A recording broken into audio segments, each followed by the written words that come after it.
We all know the tenuous status of the US dollar right now, and some nations are moving to drop it as the reserve currency. Throw in the fact that it's done nothing but lose its spending power over the decades with a sprinkle of bank failures, and we've got the perfect storm for more folks running to silver and gold for protection. It's definitely been an interesting year, and it has certainly raised fears about the dollar's status, but could it actually collapse? Well, that's a video for another day, but we're going to talk about a bullion dealer's thoughts on 4 potential uses where silver and gold coins could be used for barter and commerce, if that scenario were ever to take place. We're going to cover that and a lot more, so stay tuned.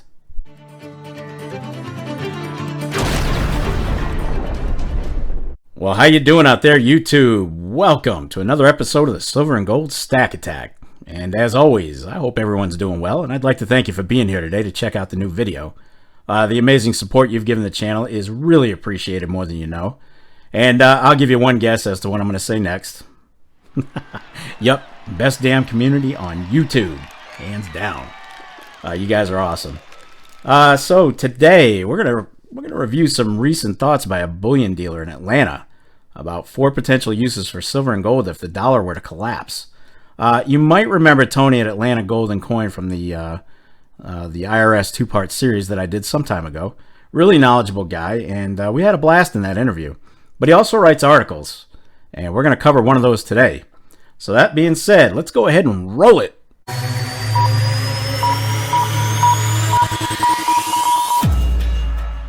Alright, before we get going, please know that I'm not pushing you in any way by pumping precious metals or trying to incite panic. There are a plethora of other channels here on YouTube doing plenty of that. The regular folks on my channel know me better than that. I just try to put some information out there, and it's up to you to take it as you will and stack accordingly. The majority of us are pretty savvy, and we're keeping an eye out on world news and watching our financials pretty closely. But I also want to add that if you're choosing to keep your head in the sand about at least the potential of the dollar failing, well, I'll give you a million reasons here. And just for good measure,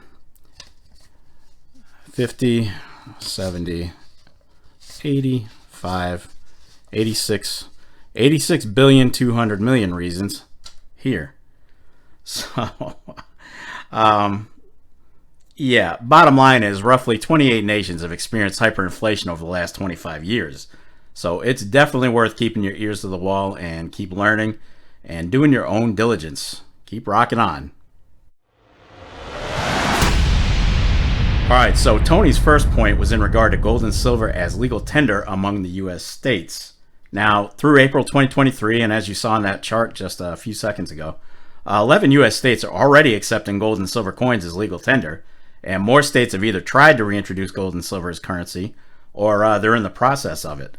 You've got Louisiana, Utah, Wyoming, Texas, Arizona, Kansas, Indiana, West Virginia, Tennessee, South Carolina, and Oklahoma. All those states are on board to accept gold and silver as tender. Missouri is currently in a pending status, but that'll probably clear. Now, this shift is most likely rooted in Article 1, Section 10 of the U.S. Constitution. And that states, if we can find it here, no state shall make anything but gold and silver coin a tender in payment of debts. Right there.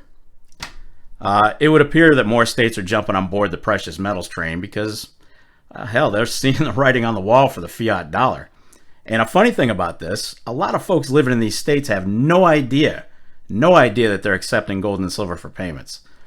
Remember, the stacking ratio in the U.S. is roughly 95% or more of the population that has zero knowledge of precious metals. Given time, though, and if the dollar were to collapse, I'm guessing interest would peak just a little bit more than it already has.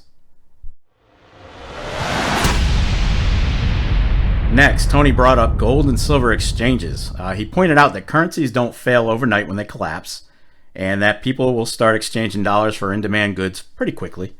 And for a time, stackers might be able to exchange their gold and silver for dollars to stock up on those same goods. Now, that being said, this is why I stress stacking physical cash. Not crypto, not money in the bank, none of that. I'm talking about cold, hard, useless fiat dollars in your possession.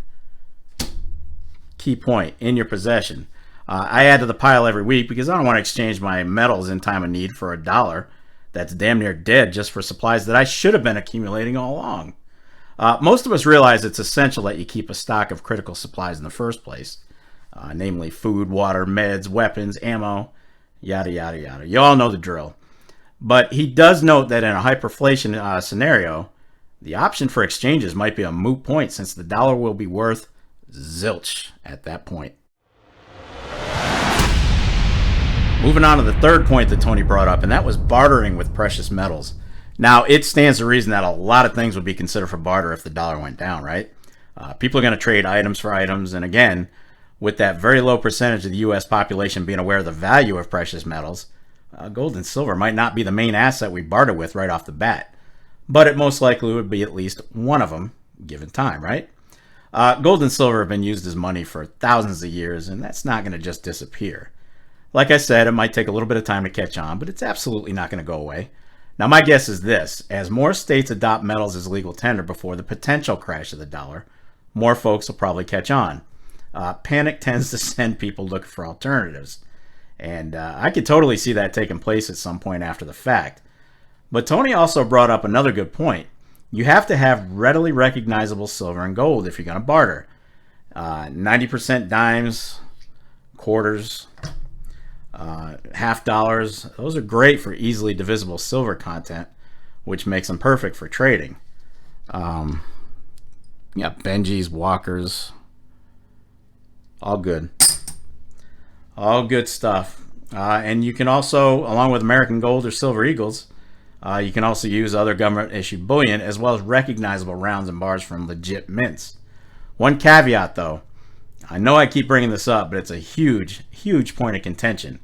With the majority of the U.S. population being unaware of the silver content of 90% silver, or hell, silver and gold in general, you might have a hard time convincing them that your 90% half dollar is anything more than that, a half dollar.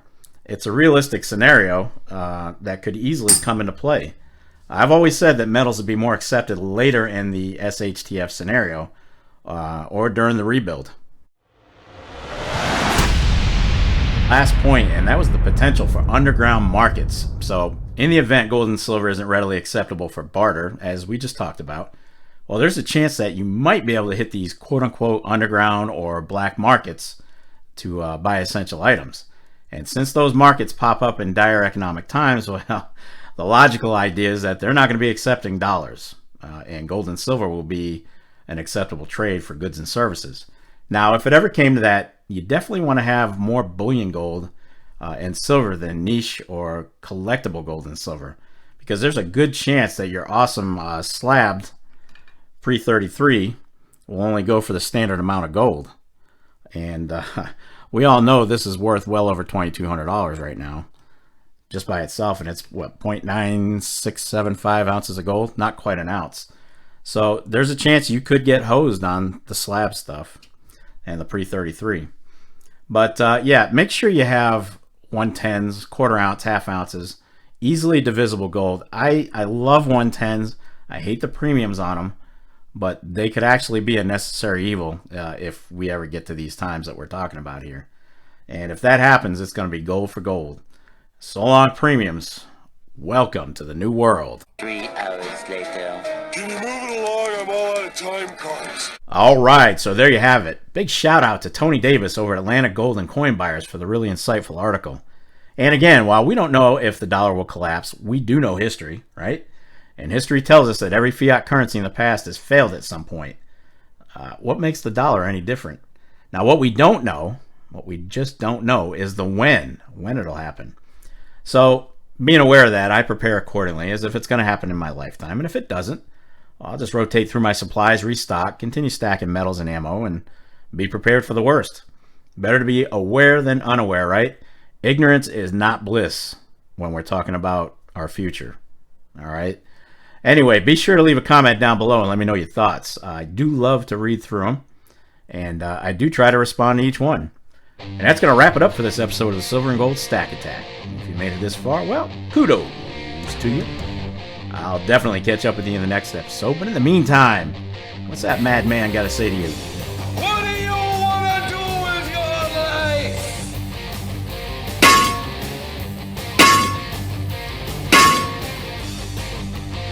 Damn right. Get stacked. Stay safe and be well, everyone. I am out of here. Peace, folks.